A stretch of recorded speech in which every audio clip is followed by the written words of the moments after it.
Welcome to Garden-Wise Adventures. My name is Malie. I live in Utah Zone 6/7. It's mid-November. We've had several hard freezes and it is actually time to start my landscape cleanup. Now, I did do a long rambling video, and I'll link that up above, that I published a few days ago. And if you want to watch that, it talks a little bit about why I do my cleanup in the fall and the philosophies behind that and how it relates to pests and diseases. So if you want to watch that, I'll link that up above. But today we're going to go through the actual cleanup. I'm going to talk to you about why I cut back the things I'm cutting back, why I leave some of the other things that I leave, and then we're going to give you a before and after picture. So let's go look at where we're going to start, and I'm going to show you all the different ways that I make it easier on myself. I am the only one who does any of the yard work. I also work full-time. I actually have 3 jobs. I am an accountant at Sun River Gardens. That's a newer job for me. It's a full-time job. I also do landscape design, which, landscape design the amount of work does diminish in the fall and the winter. And I do YouTube.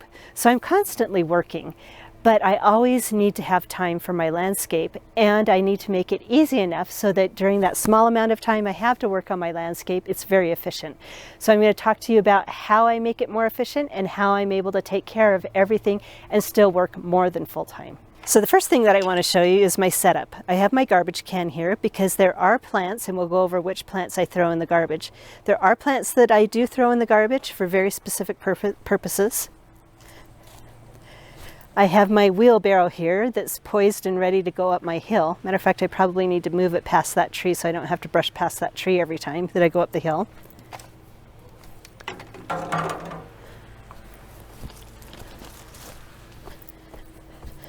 This is my little pathway, the hill that I've got to go up. And this is my compost pile that's going to be full to overflowing by the time I'm done.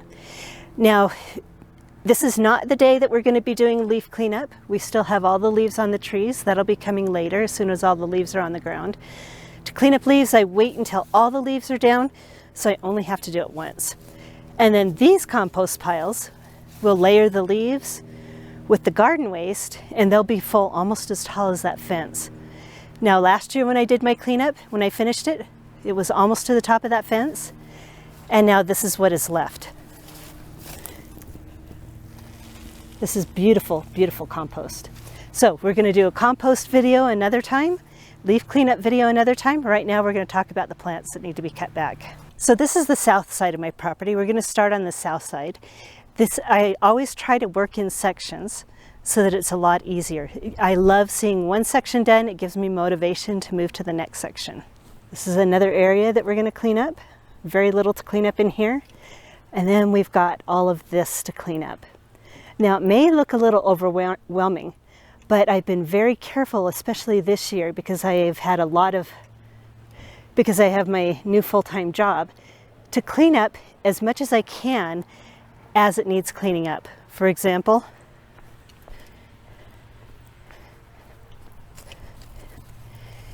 in this area down here, I've already cut back all of my purple coneflower and my black-eyed Susans. Those were cut back as soon as they were done blooming for several different reasons. One, because they spread seeds that spread too readily, and number 2, they just look messy, and I knew I was going to have to cut them back anyway, so I just cut them back after they finished blooming. So I also did a lot of cleanup on my irises in the past. These will just have a little more cleanup left to do, so I reduced the amount of work that I have to do today. So it looks like a lot, and it's going to look quite a bit different when I'm done, but a lot of it has been done already. So one way I make my landscape cleanup a little easier for me is to do it in chunks and to do it over time. I try not to leave large jobs to do all at once, because if I do that, then it's just way too overwhelming, and sometimes it just is so overwhelming it just doesn't get done. So if I can do a little bit at a time, like say, okay, today I'm going to cut back the black-eyed Susans and the purple coneflowers, and that's all I'm going to do, then that takes me 5 or 10 minutes and it's done. And I don't have to worry about that, and it's not so overwhelming when you have a larger job to be done. So let's look at the south side here. I'm going to show you what needs to be cut back, talk about why I'm going to cut it back, and then we'll get it done. Another thing that I cut back early is my lavender. So I don't have to touch this lavender, it's done. we've got this mum that's got to be cut back, and I'm going to cut it back to the ground. And I'm going to cut this mum back to the ground because the winter snows are going to flatten it. The stems are going to get harder as they get older over the winter, and it's going to be much harder to do in the spring. It's going to be a little overwhelming in the spring, when right now it's not so overwhelming. Now I have a new grass back here. This is my pink muley grass. They've got beautiful little seed heads, but I don't know if they spread by seeds, and I don't know how they react. So I think what I'm going to do, because they're small, I'm going to leave it, see how it reacts over the winter, and then make my decision next year on whether I cut it back early or not. Now, probably actually before I do that, I'm going to see if these little seeds spread too much, because if they spread like wildfire, which I haven't heard that that happens, but if they spread, then I will cut it back this time of year. Now, I always leave my butterfly bush to cut back in the spring, and that's because if we have a particularly hard winter, it can die most of the way back. If we have protection over the roots, like the older stems, if they're protecting the roots, then it will actually grow back. So this is a pugster butterfly bush. This is about as big as it gets. You know, this is about 2.5 to 3 feet tall and wide. And so this is going to be left until the spring. I am going to cut back my stone crop because it just melts and looks gross over the winter. We're going to cut back the sedum. Even though most people leave it over the winter time, I found that the snows and the cold just absolutely flattens it and becomes a pile of mush, and it's ugly to look at over the winter. We're going to cut the iris back the rest of the way. The reason I cut the iris back the rest of the way is if we have the leaves laying over the rhizomes, a lot of times you can get rot over the winter. One that I do halfway is my hardy hibiscus. I'm going to cut those back by half, and then next spring I'll cut the other half back. And the reason I do that is I have heard, and I don't know if it's true, but I've heard that the hollow stems will get moisture in them. The moisture will go down to the root crown, swell, and break up the root crown. Now I don't know if that's true or not, but just in case, I only cut my hardy hibiscus back by half.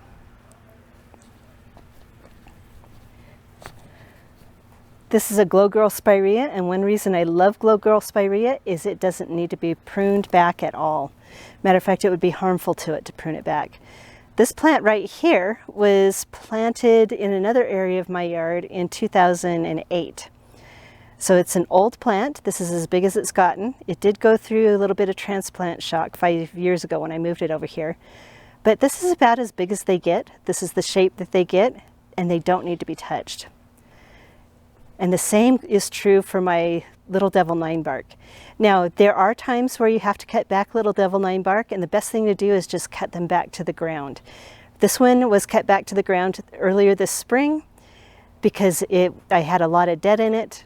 You know, it's also been transplanted. It was also started in 2008 and used to be large and glorious.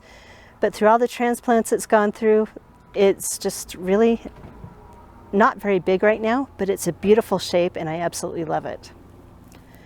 The Rosselbrush switchgrass, panicum, is going to be cut back because the winter snows weigh it down to the ground. It just becomes a soggy mess to clean up. I do leave my hypericum. This is a St. John's wort, a type of St. John's wort.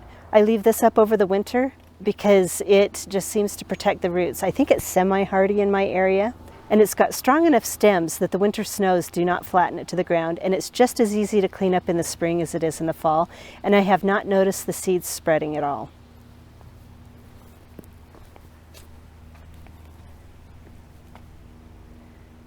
The moonshine yarrow will be cut to the ground because it just becomes a soggy mess and is really hard to clean up next year. Here's another mum that will need to be cut back. And if you look carefully, you can see powdery mildew on my white cap peony. So this absolutely needs to be cut back and thrown away. We're not going to throw this in the compost pile because we don't want to spread the powdery mildew. I already went through the pruning session on my 9-bark. This 9-bark is an autumn jubilee. And there's nothing that needs to be pruned back on this. And if it does need to be pruned, I'll just wait until spring, because with woody plants, it is better to wait until the spring to prune on them because you don't want to spark any new growth and you don't want to open up wounds that are going to fester over the winter. So that's an overview of what I'm going to cut back and why I'm going to cut it back. So now let's get down to it and just get it done. So I've got my bucket, I've got my little Corona pruners. So we just reach down and start cutting back at the base.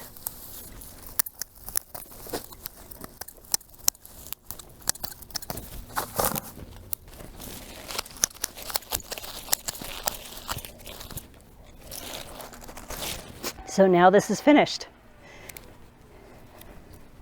It looks more neat and tidy to me. It's going to be less work next spring. And actually, if you look, there's little stems. If you have bees that like to nest in stems, they can nest in there.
So now we've got this side done. I actually went ahead and did the back too while I was doing this. Leaf cleanup will happen probably the week before Thanksgiving, because every single year, I don't think we've missed a year, that the week after Thanksgiving, that's when we start getting our heavy snows, deep freezes, and the leaves are all just gone by that point. So I have to have it done before Thanksgiving. So I usually plan on having all the leaf cleanup and everything done before Thanksgiving. And this is 2 weeks before Thanksgiving, so next week will probably be the leaf cleanup, or maybe the week after that. This year we seem to be a little late. We got this catmint cut back. We cut back my winter savory, so this is what it looks like. So I'll give you a before shot and what it looks like after. So this is how far I cut back my winter savory. I cut back my big overgrown tarragon. Cut back the oregano earlier, but I cut back this catmint today. So the back is pretty cleaned up. The only thing left is way over there, and I'm going to do this another day. So we've got to cut back my Jerusalem artichokes. Oh, and the only other things I'm going to cut back is I'm going to cut back the Brunnera, the Japanese forest grass, and the hostas. So this area is really going to be quick and easy. So that amount of cleanup has taken quite a bit of time, because I actually did the back and I ran a few errands in between. Actually, I'll take you through what I'm going to cut back on the rest of the front. I won't show you that because it's going to look the same. I'm just going to cut everything back, and then I'll show you what it looks like when it's done. I've got to go plug my camera back in because it looks like the battery is about ready to die. So I will show you what we're going to cut back, and then we'll be back and show you what it looks like when we're done. So this area absolutely needs to be cleaned out. These are my old dead and dying annuals. We've got some kale It's a little worse for wear, and sometimes I'll leave the kale up in here in the chard, but I don't really want to water this area over the winter. So I'm going to be taking all of those out, compost most of it, and the diseased part, like the zinnias, will get thrown away. I'm going to cut back all of my mums, pull out all of the annuals, like the alyssum and the calendulas, cut back all my sedums. We're going to cut back all of that dead hummingbird trumpet, the zauschneria. We're going to cut back the drops of Jupiter oregano, and then we'll do the same thing on this side. We'll just cut back anything that's take out anything that's annual, cut back anything that needs to be cut back, and then we'll come back and show you what it looks like. Well, it's the next day and I finally got the entire cleanup done. It took quite a long time, but I did take breaks in between because I wasn't feeling that well. But it's looking pretty good. Let's go through and show you what it looks like now that the cleanup is done. Now, we showed you this part yesterday. Still got a lot of vegetation in it, but everything that needs to be cut back for the winter has been cut back. Everything else here will be winter interest and places for the insects to find a home. So this does not bring me anxiety. This brings me joy. We got the catmint cut back. That is not going to spread its seed everywhere and become a nuisance. And it's going to allow all of these beautiful little succulents to change their color and be viewed over the winter. They're absolutely gorgeous, especially in the winter. Hens and chicks, I had no idea, but they actually have a winter color that's different than its summer color. They're not quite there to the most vibrant colors yet, but they're on their way. Now, there are a few things I did not have time to clean up that I will do a little bit later. One is the plumbago, and I am not sorry I didn't cut it back. It's absolutely gorgeous still, so we're going to leave that. And I love how it contrasts with this Glow Girl spirea.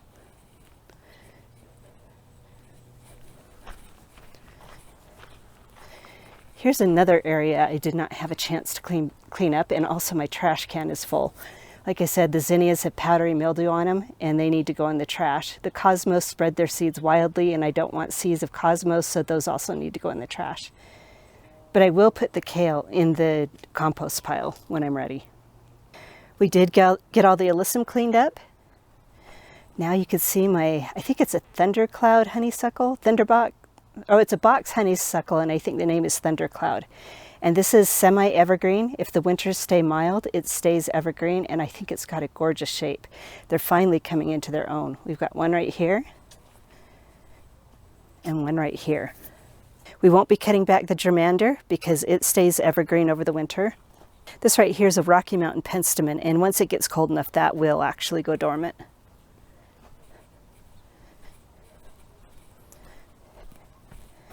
And here's my other little spot of germander. I absolutely love it. Now, I don't cut back my garden sage until spring. A lot of times it'll keep this kind of color all winter long and it'll be beautiful. And the succulents also stay evergreen, so this stays a beautiful little spot. I decided I'm going to clean out the strawberries next spring. We'll just cut them all the way back. You know, they'll die back quite a bit next spring, and that'll make it easier to cut them back and thin them out because they're going to need to be thinned out. I did pull them back a little bit from my partridge feather. Hopefully it can breathe now. We cut back all of the zauschneria. And now the texture from the grasses, you know, there's some texture from some dormant plants that are going to be here. One thing that I was really shocked at is last year, my poppies stayed evergreen all winter. I don't know if they'll stay evergreen this winter, but if they do, they'll be a nice spot of color. Another one that stayed evergreen all winter last winter was my Foxley thyme. We also have my blue fescue that will add color. Lavender also adds a gray color. So there's plenty of color and texture and places for insects to hide that I think this will be really nice all winter. I also leave my overdam feather reed grass up over the winter. Over in this area, we cut everything back. I'm going to try leaving my little blue stem up. I think it's absolutely gorgeous. I love the fall colors. I'll show you one on the other side that has even better fall color. But this is, I can't pronounce the scientific name. I think it's Schizacharium I'll put it down at the bottom because I always slaughter scientific names. But this is called the Blaze. It stays narrow and upright, and I think it's absolutely gorgeous, and I really like the seed heads. They're really pretty. We're also going to have the color and texture of the Mexican feather grass. That stays up all winter, and it looks absolutely gorgeous, and I cut it back in the spring. Another one that's evergreen that I absolutely love is the pine leaf penstemon. So we've got a spot here and a spot over here. Now, I did not cut back this salvia. I'm just going to wait until next spring to cut it back and see how much of it comes back. I'm not sure how hardy the Wild Thing salvia is, but it did come back from last winter, although we did have a really mild winter. The curly sage is going to die back, and if I need to cut it back, if it starts looking messy, I'll probably cut it back after it dies back, but I just think the texture is gorgeous right now. Same with the muhly grass. We'll just leave that up and see how it looks. And we discussed before how I leave up my sundancer daisy because I really like how those spread. You know, they don't spread wildly, but it keeps the clump going. More gorgeous Mexican feather grass.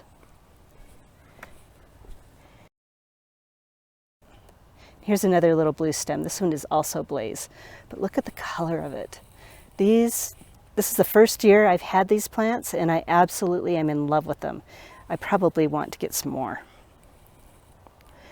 And now, because I cut back my hardy hibiscus, you can see the color of my bush cherry. I think this one is Juliet, but anyway, the color is absolutely gorgeous. So that's it for this video, and I'm going to reiterate what I was talking about in the last video about pollinators and cleaning up your landscape. If you want to have spots for pollinators and beneficial insects, you need to plan for them. Cleanup is not the only time to think about them. Plant for them. Make sure that you plant plants that don't need to be cut back all the way. Plants that are going to give you winter interest. The ones that give you winter interest will also give your insects a place to winter over. Now, I would love to hear what your thoughts are on cleaning up your landscapes at the end of the year. Are you like me and like to do it in the fall? Do you like to leave it all until spring, or are you somewhere in the middle? So hopefully this video has been helpful for you. If it has been helpful, I hope you like, subscribe, share it with your friends, and go have a wonderful garden adventure.